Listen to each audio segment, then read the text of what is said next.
Complete. প্রায় 2 KG দুধ নিয়েছিলাম, অনেকটা জাল হয়ে কমাই নিয়েছি।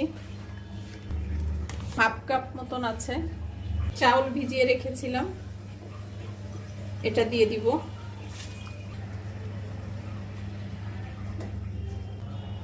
এখন নারকেল দিয়ে দিব। আমি আবার নারকেল বক্সে করে এইভাবে রেখে দিই।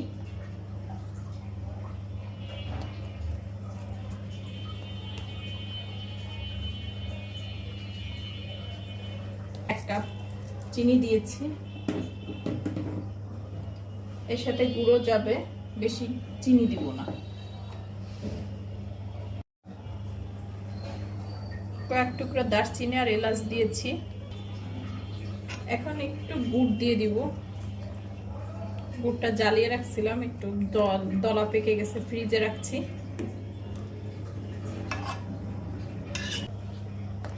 এইভাবে নাড়াইতে হবে। আসলে এটা লং টাইম এর প্রসেস।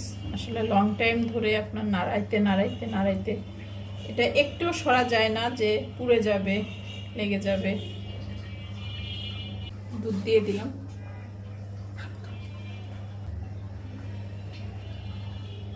এমন দিয়েছি দুধ।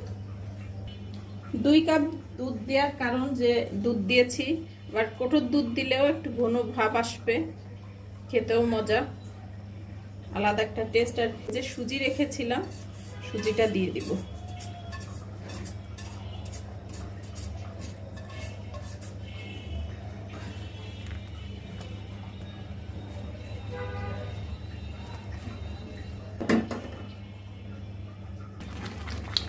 একটা ডিম রেখেছিলাম, এটা দিলে আলাদা একটা ফ্লেভার আসবে।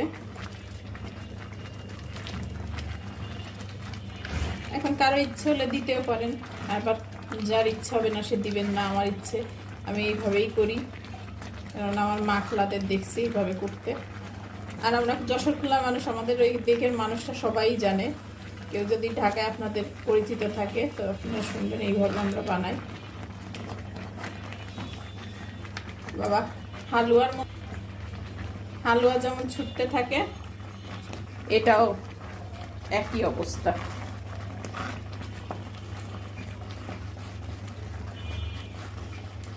আপনার নাড়াইতে নাড়াইতে যখন ঘন হয়ে যাবে তখন নামাইতে হবে। এটা হলো আপনার হালুয়া সিস্টেম, একই প্রসেসিং, শুধু গুড়টা আলাদা দিয়া।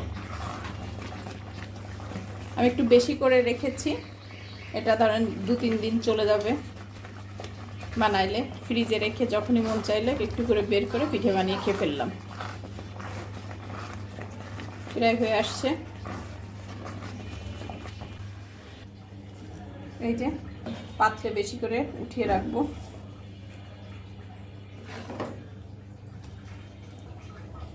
এক বোল করে রেখেছি, এখন যখন ইচ্ছা হবে একটু করে করে রাখবো। দেখছেন কালারটা কত সুন্দর আসছে,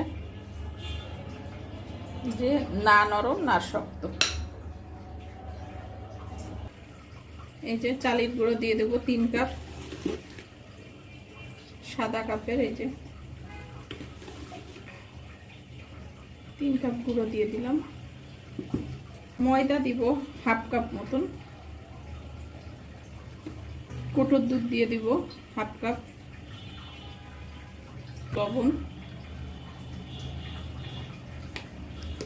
সবকিছু একটু মিক্সড করে নিই। হালকা উমা উমা গরম পানি নিয়েছি, যে হাতে সয়। আমার অনেক দিনের শুকনা গুঁড়ো ছিল, এই কারণে একটু গরম পানি নিয়েছি।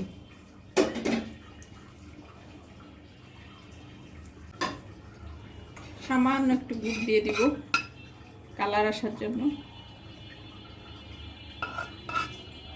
হাত লাগাইতে হলো, কেননা অতটা ফিনিশিং হচ্ছে না।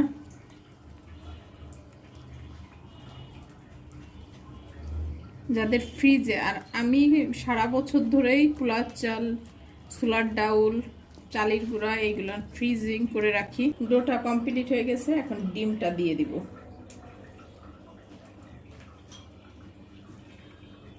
কেননা অনেক সময় রিস্ক থাকে যে ভেঙে যেতে পারে, কিন্তু এতে যে এত ডোর ভিতরে একটা ডিম, গন্ধ আসবে না। আপনারা ভাবেন যে ব্যাড স্মেল আসতে পারে, আসলে না।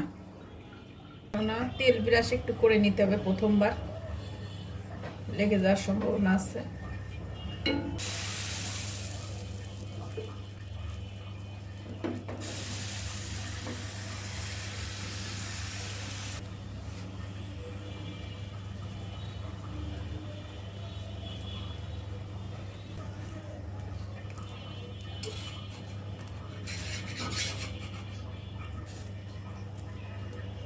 সুন্দর হয়েছে, একটু বড় হয়েছে, বড় করে করছি কিন্তু ভালো হয়েছে।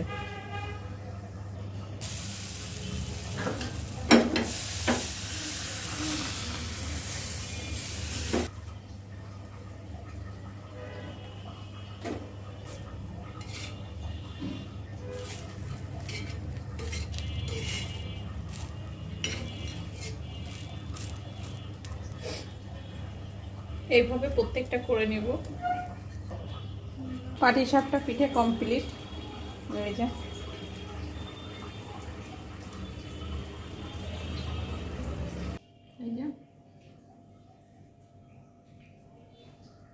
একটু খেয়ে দেখি, মজা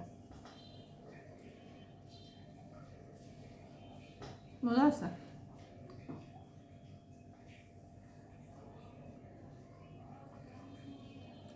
ভিতরে পুরটা খুবই হালকা,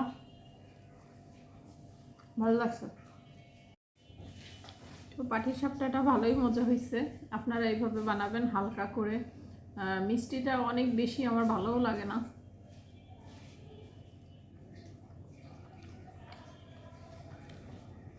মজা হয়েছে, সে মজা।